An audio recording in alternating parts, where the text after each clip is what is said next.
Hello? Hi Shannon, how you doing? This is Johnny Sepp from VegasPokerRadio.com. You are live on the 22Q Ironman podcast. How you doing? Hey, Johnny, doing great, thanks.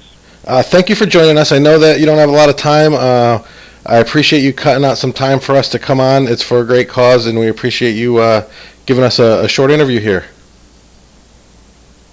No problem. A couple things. First of all, you're one of my favorite players. I've been following you for a while, and I was really excited when I found out I was going to be talking to you. A couple of things I'm curious about. Are you playing the W Coupe right now? Yeah, I am. I mistakenly didn't look at my calendars. I'm actually in the middle of a session. Oh man. But, yeah, the W Coupe series started Sunday, so we're just getting kicked off. How you doing? Nothing too good so far, but it's a long series, so I'm optimistic.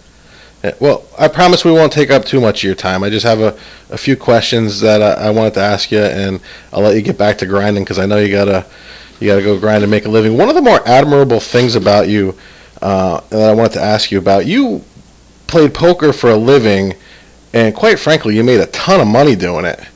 But then you went back to get your degree in 2010, which is a really odd line for someone to take. You don't see it often. What was the motivating factor behind that? You know what? That was mainly just I just didn't want to leave it unfinished. That's kind of about how I go about things, and I guess everything in my life. I just didn't like the idea of going and dedicating that time to the university and then not finishing it up. So it wasn't really pressure from anybody. It was just something I wanted to do, so I was glad to do it. It felt really good to walk across that stage. Yeah, definitely a big accomplishment. Are you planning on staying with poker full time? I do read your blog, and it seems like sometimes you're conflicted. Is poker in the immediate future, long-term plan, or are you planning on getting into something else anytime? Conflicted is a good word. That's a good way to describe it. Because oftentimes I wonder how long I want to keep doing this. Poker leaves. Poker, when you play full time, you miss out on a lot of things. I think it's a very consuming lifestyle. And only recently have I been truly learned about balance, because I think that's the most important thing if you're going to do this for a living. So I don't know, honestly. I'm right now. I don't really have any better financial options, I guess. So I'm going to do it.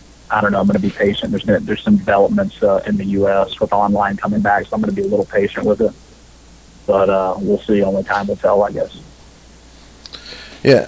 For those of you that don't know, Shannon Shorr is probably one of, if not the most underrated tournament players. You're quietly ranked 23rd on the Global Poker Index. You've had $4.5 million in earnings without even a seven-figure score, which is a huge accomplishment.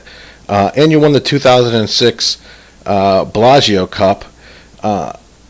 Is it nice to fly below the fame radar that some people have, but still have that recognition, or are you seeking out the huge bracelet center stage moment?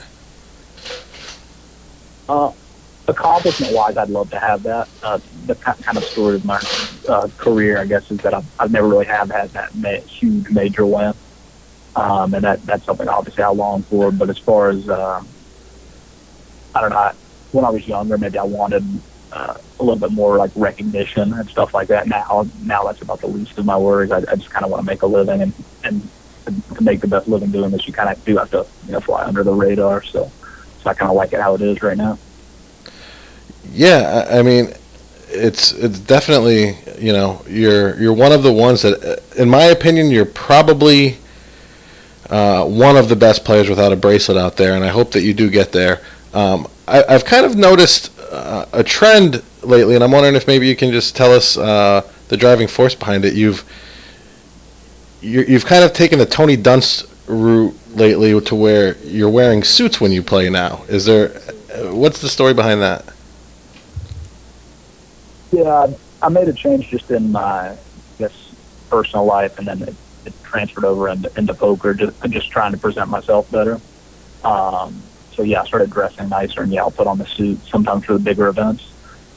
The game is at kind of a turning point in my opinion right now, where it needs as we need to do as much as we can to grow the game. And I think dressing a little nice isn't that hard, and more people could do it. And I don't know, I'm just trying to move in that direction.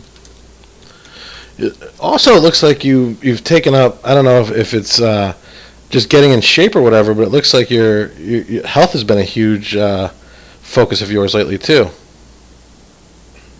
Yeah, it has been. That's it feels really good. For the longest time, I was.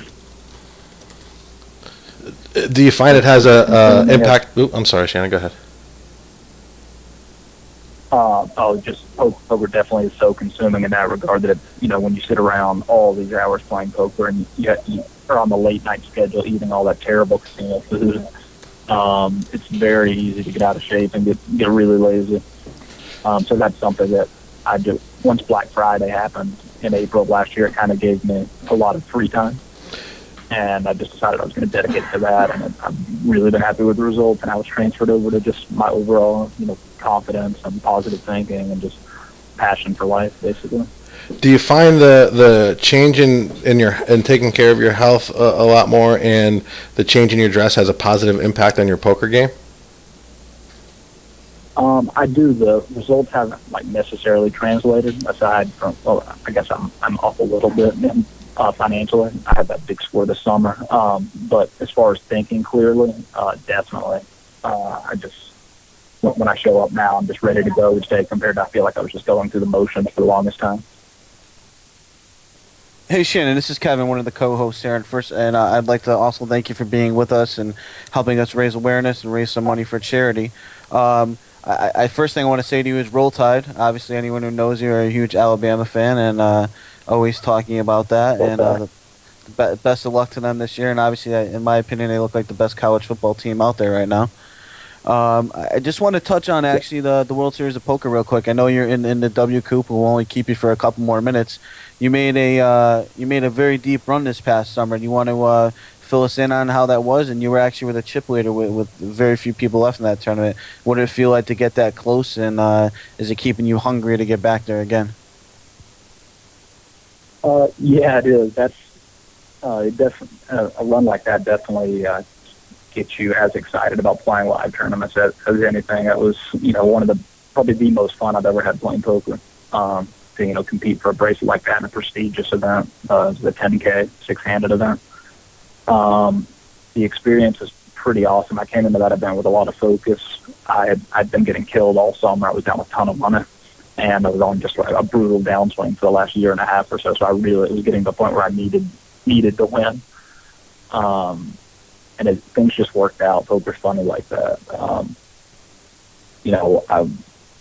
The timing was good. I thought I played well. But there's a whole lot of luck in any single tournament. And I'm glad that it worked out in that one. Obviously, I wanted the bracelet. I still don't have the bracelet, but I don't care as much about that title of the bracelet as I did in the past. I know that it will come as long as I keep playing these tournaments. And it was just a really cool experience. Well, we actually had one of your good friends on, Jonathan Little, with us yesterday, and I have a funny feeling that the two of you will both be winning plenty of bracelets in the time to come. You're both very young and successful people and well determined, and I think you're both people that should be the face of this game. Somebody who has enough drive to go back and finish their college education and still try to achieve things should be a positive role model. And we just want to thank you for taking some time out, and the best of luck in W Coop and whatever else you got going forward. All right. Thanks a lot, guys. I enjoyed it. Thank you so much, Shannon. Good luck. All right. Bye now.